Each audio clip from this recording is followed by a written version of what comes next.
chapter 8. We just want to look at verses 14 and 15 on today.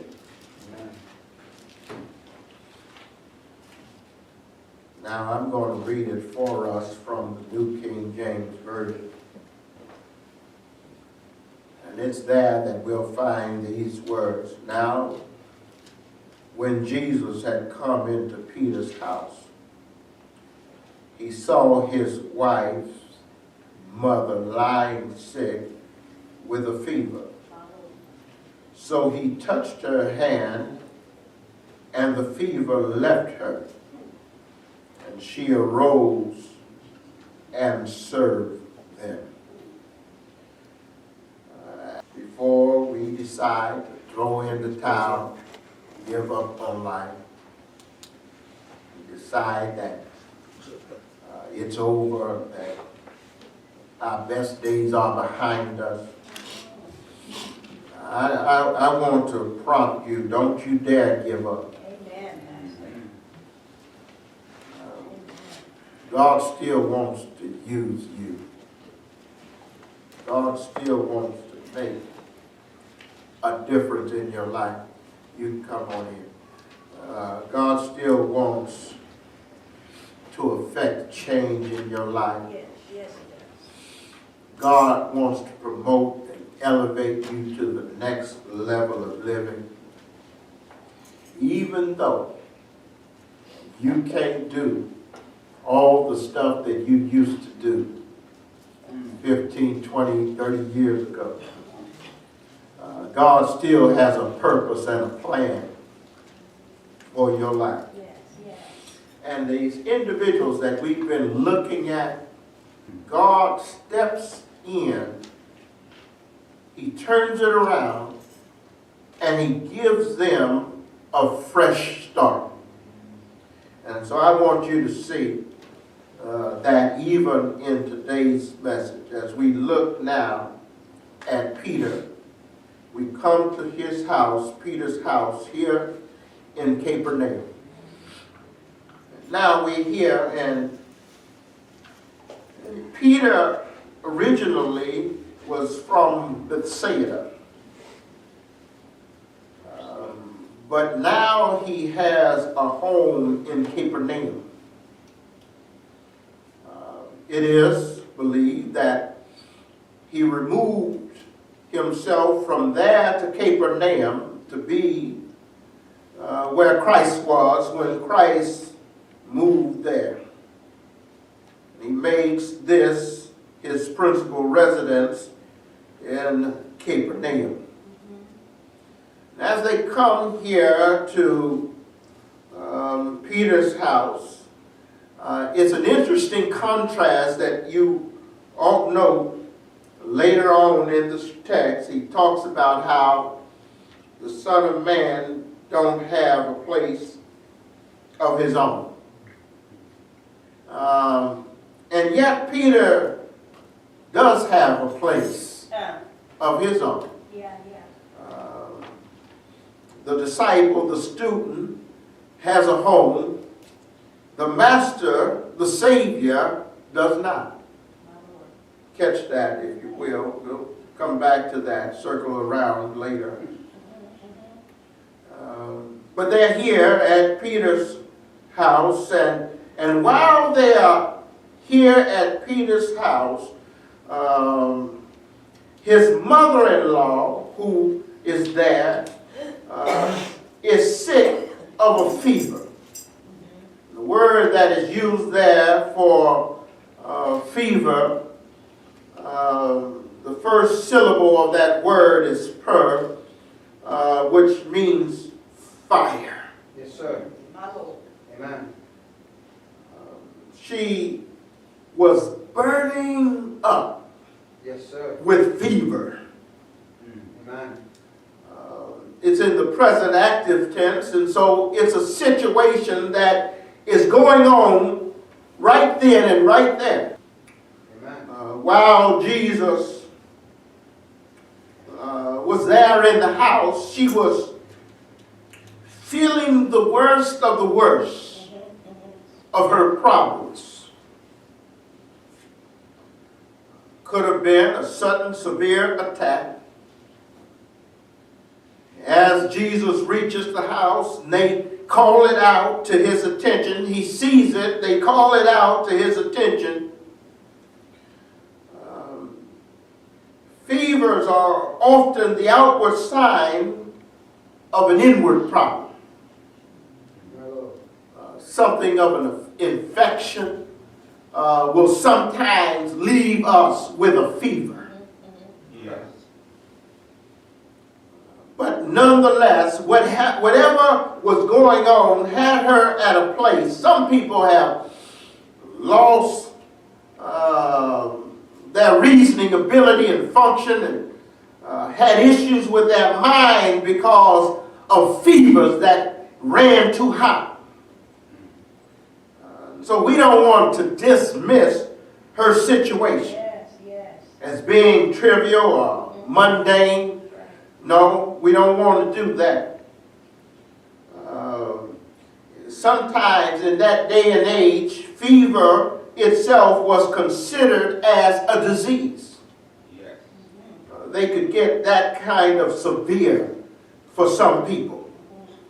But she enters in to this place. She's there, lying with fever, and Jesus steps into the house, and he sees her. I want to point this out because sometimes we forget. Our foreparents, they knew this quite well, but sometimes we forget. In our rush, in our haste, with everything that's going on in our lives and ups and downs, bumps in the road, sometimes we forget that God sits high, but he looks low. Yes. God sees what's going on in our lives. God knows about the struggles that we face in life, and we don't want to take it for granted. It's in the text. And so we want to pause right there. God saw her. Verse 14. Lying, sick, with a fever. And the disciples came to Jesus and they asked him to do something about her circumstances. But even without them asking Jesus to do something about it, Jesus saw her on his own. That's a part of what we just call in theology the omniscience of God. God knows everything that's going on in this world all around us. There's nothing that catches him off guard or by surprise. God can see what's in front of him as well as what's behind him all at the same time. God saw her. But unlike the others who went before her in this 8th chapter, who expressed a great deal of faith in their lives, the text does not talk about this woman's faith.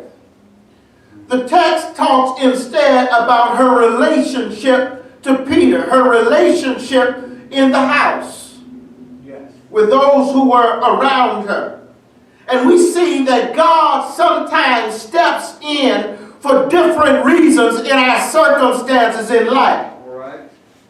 God, while he on the one hand praises the centurion for having a great deal of faith, even though he was outside of the inner circle, in this particular case, he addresses her and her relationship and her connection to Peter.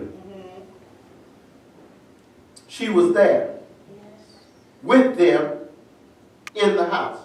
When you look at Luke chapter 4, 38 and 39, Mark chapter 1, 29 through 31, which are the other synoptic gospels that addresses this same situation. Yes. And it's there that we get further insight as Luke would tell us that they made requests of him concerning her. Mark would bring it to our attention that they told him about her at once. But even with them requesting and even with them telling, yet he saw her on his own. And my brothers and sisters, I want to put that out there because when you're going through what you're going through and you feeling sorry for yourself, like you can't make it and you can't take it, you can't get another step, you won't be able to stay around for another moment. God sees you. Already. Yes, sir. God sees what you're going through, what you're wrestling with, when folk are giving you a hard time on your job, when you have to deal with some cantankerous neighbors who keep you up all night long, when you got to deal with whatever you got to deal with in life. God sees you. We ought not take that lightly or take it for granted, because that is the starting point of this woman's change in life. Change in her circumstances. Change in her posture and position. It begins with Jesus laying eyes on her and seeing her circumstances. It's because he saw her that he does what he does next. He moves from seeing her to touching her.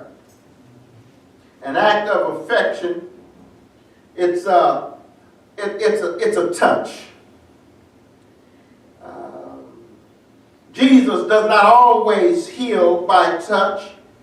We just saw last week that he healed without even going to the house. But in this particular case, as he relates to this woman, Simon Peter's mother-in-law, he reaches out his hand and he touches her hand in order to make a difference in her life. Yes. It's a symbol, it's a sign, it's a show of compassion. Yes. When God sees and looks into our circumstances in life, what we're going through in life, God feels for us. God knows what we're going through and he's concerned about it.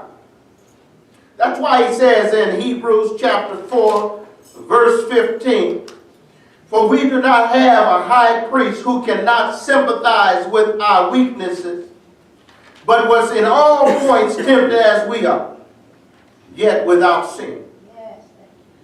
We have a high priest in Jesus who knows our concerns, knows our infirmities, our weaknesses in life, what we are going through. God cares about us. That's why he says over in Peter, "Cast your cares on me because I care it for you." God is concerned about our lives, and we ought to pay close attention to that, knowing that we are not going through life by ourselves. Even though sometimes it might feel as if we're in it by ourselves, we're not. God is there. And it's just good news to know that he's there. You've ever had an occasion that you walk down a dark alley at night? It's good to know that somebody is there with you in that dark alley. If you've ever had to walk through a rough neighborhood, I mean, you know, where there's folk who are hanging out, rags hanging out of their pockets, throwing up symbols and signs, you know what I'm talking about. And you got to walk through them. It's good to have somebody with you. Some of y'all know from the movie, y'all seen the movie Stanley, he was called Tookie. They made a movie about his life before he was there on death row. He lived around the corner from where I grew up. And in order to get to Sportsman Park, if we were going through that alley behind Century, we would walk through where him and Jamil would work out, and they would be lifting weights with their shirts off, and they were buff. I mean, they were intimidating. And we walking through the alley. It was intimidating to walk past these fellas. And it was good that we wasn't walking through there by ourselves. But we were still scared. It's good to have God by our side. Yes. When we go through the roughest moments and points in our lives, God is there with us. God touches her hand. Not as a physician who would seek to take a patient's pulse and diagnose them. No, but as a Savior who is showing and sharing compassion to that individual. He reaches out and he touches her. That's what the prophet Isaiah is getting at in chapter 53, verses 3 through 5. When he talks about how he is despised and rejected by men. Yeah. Man of sorrow and acquainted with grief. And we hid, as it were, our faces from him. He was despised and we did not esteem him. Surely he has borne our griefs and carried our sorrows, yet we esteemed him stricken, smitten by God, and afflicted. God was there for us when we didn't even know or want his help. Yet and still he was wounded for our transgression. He was bruised for our iniquities. Chastisement of our peace was upon him. By his stripes we are healed. That's the kind of compassionate God that we serve. Yes.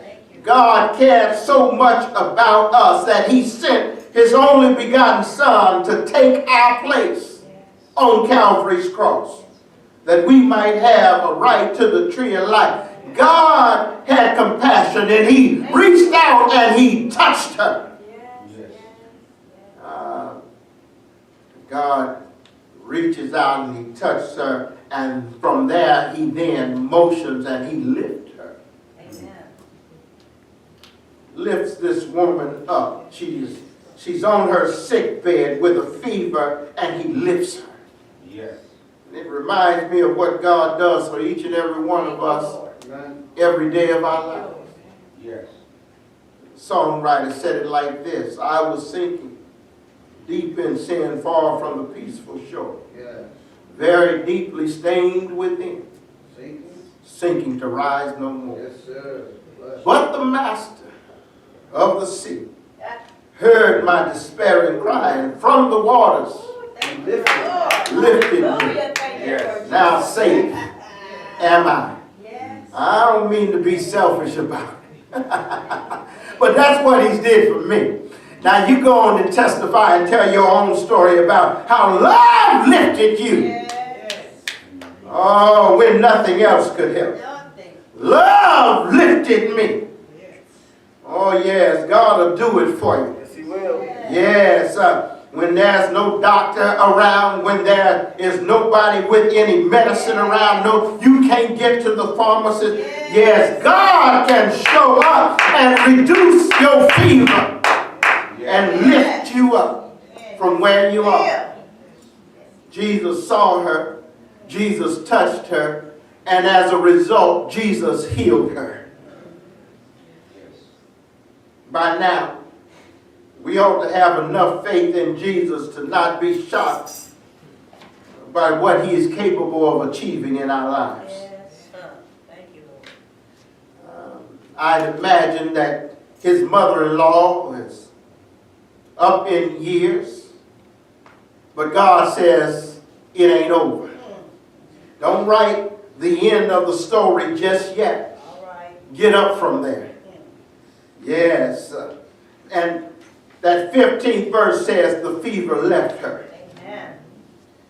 Yes, Jesus touched her and then he healed her. And she arose from where she was, got up.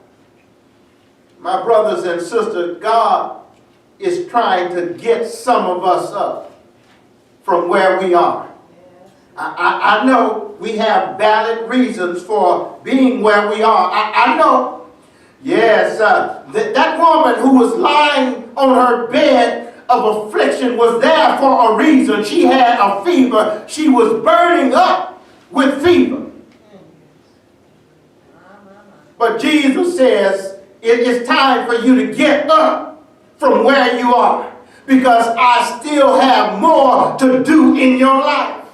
And God is sending that exact same message to you and I. God is saying, yes, weeping days are over, crying times are ended. We ought to get up from where we are. There's work yet to be done. And that leads me to the next point in the text. When this woman got up from where she was, she didn't just mosey around the house in her house coat. No. She didn't leave on her slippers. No, she did not do that. Yes, this woman, she received a blessing from the Lord. And when she received what God had to give her, she decided that she would reciprocate and she would give back to God. Yes, yes. It's right there in the text. Yes, she was relieved of her fever. She arose and she served. Amen. A lot of times we figure that God saved us so that we can be millionaires alone. A lot of times we think that God saved us so that we can have more free time to pop our hands and to hang out at the club. Sometimes, we feel like God saved us so we can get a bigger boat, a bigger RV, so that we can travel around the world a little more often. I know I ain't going to get too many amens right there. Amen. All right. But this woman had a sense of gratitude as God would reach down, touch her life, and heal her, and allow her to get up out of her sick bed, that she would not do like a lot of folk would. She did not run away from Jesus. She ran to him. Amen. Amen. That was a sense of gratitude. You do remember the story of the 10, only one came back to say thank you? Yes. Yeah. Yes, sir. A lot of times, kids, grandkids, get jealous of one another. They get jealous of one another because they feel like one is getting a little bit more attention, or time, or money from mama, grandmama, granddaddy. But they always come back after their grandparents buy them the sneakers. They always come back after they get the birthday card full of money. They come back when they don't want nothing to hang out with Pawpaw. They come back when they don't want nothing to water the grass for Grandma. Can I get a witness? All right. Don't hate on nobody else who God is showing favor in their life, because when God blesses them, they come back to say, thank you, Lord. Yes, they don't mind folks saying they are holy roller or all of that kind of stuff. They don't mind who looks at them funny and crossways when they wave their hand and say, thank you, Jesus. Amen. They got to let folk know that God was there for me through it all. When my back was against the wall, when I faced ups and downs in life, God was there for me. Yes, when I was down to my last dollar and I didn't know where I was going to turn next. I didn't know how I was going to make it, and God was there for me. And I just had to say, glory. Yes. Yes. Hallelujah. Hallelujah. Yes, somebody ought to come back every now and then and say, Lord, you did it again. Lord, you blessed me one more time. Lord, you raised me up. Lord, thank you. Yes, yes, yes.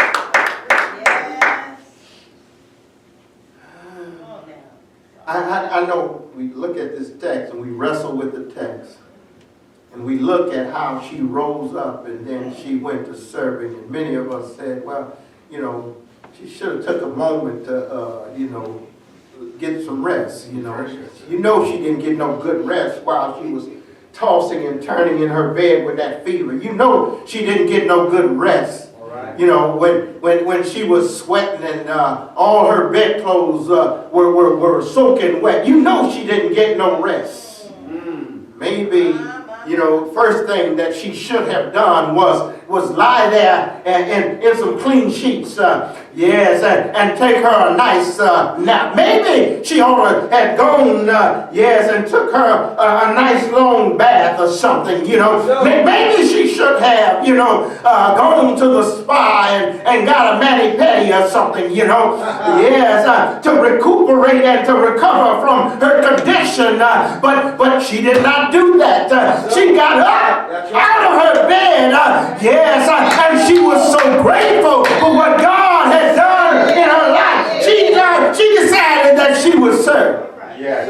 I don't know what she served. Yes, I don't know if it was meatloaf. I don't know if it was candied yams and collard greens. Yes, with a little fat back in it. But I know that she got up. Yes. Yes, so happy to be able to get up from that fever. Yes, that she was willing. She said, sign me up for the Christian Jubilee. Yes, write my name on the roll. Yes, sir. Yes, I've been changed since the Lord done lifted me. Yes, is there anybody here? Hallelujah. Yes, that got a testimony of how God blessed you, how He kept you, He never left you, how He raised you up. When you were down for the count, God said, no, not yet. Yes. The best is yet to come. Yes. Yes, my brothers and sisters. Yes, I want you to even take note at Peter. We're looking at his mother-in-law right now, but I want you to also take note of Peter. Yes, he had lived previously in Bethsaida. But Jesus is working now in Capernaum. All right. Catch this. I want you to catch this, and I'm going to sit down. Yes, but can I leave you with this on my way to heaven? Yes, he was living in one town. All right. But God is now moving on the other side of town. Yes, and so he changes his address so that he can be where God is. That's going to hit you on the freeway on your way home. Yes, he was living in one town, yes, but he moves to the other side of town because that's where God is at work. Yes, my brothers and sisters, whatever the Lord is doing, please don't do it without me. Yes, Lord. Yes, I want to be there. Yes, I want to ride every wave. Yes, I want to be there where God is at work. I don't want to be across town when God is working over here. I got to be where God is. Where God is moving. Where God is working it out. It's worthwhile to change our headquarters. That we may be near Christ. Yes, that we would have opportunity to be right where He is. Yes, we can walk across the street and talk with Him. We can holler at Him over the fence. We can talk to Him, yes, whenever we want to. Oh yes, my brothers and sisters, you know how it was when you grew up. Yes, when you were growing up, it ain't like it is now. Sometimes we don't even know our neighbors. Can't remember all of their names and their children's names and all of that.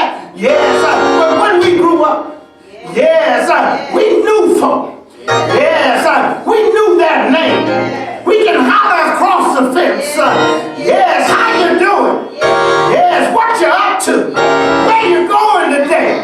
Who you hanging with? Yes, we knew who was on the other side of the fence. Yes, and that's what God will do for you, just like he did for Peter. When you are able to move to where he is, you can holler at him. Come on. Yes, you can. That's all right, Pastor. In the Old Testament, God had the Ark of the Covenant. Yes, it was a symbol of God's presence with his people. Yes. Yes, and so whenever they moved, the ark moved. Whenever the ark moved, they moved. Yes. Yes, they wanted to be in the presence of God. Wherever God was, they wanted to be in his presence. And we ought to have a like mind and desire in our hearts that we will be wherever God is. I got to sit down now. But the old songwriter said, what shall I render unto God for all his blessings? Whoa, what shall I give? All I can render is my body and my soul. And that's all I can give. Yes, God has everything. Yes, he Yes. And everything belongs to him. Yes. Yes, but here am I. Yes, ready to offer up myself as a living sacrifice unto God. Here I am. Lord, use me. Let me serve you. Let me be a part of your program. Let me be used to your glory. Yes. Lord. Yes, Lord. As we stand on our feet, Yes, Lord. Yes, Lord. Hallelujah. doors of the church are open. Yes, yes, yes. This is your opportunity, your time. Candidate for baptism by Christian experience. This is your opportunity.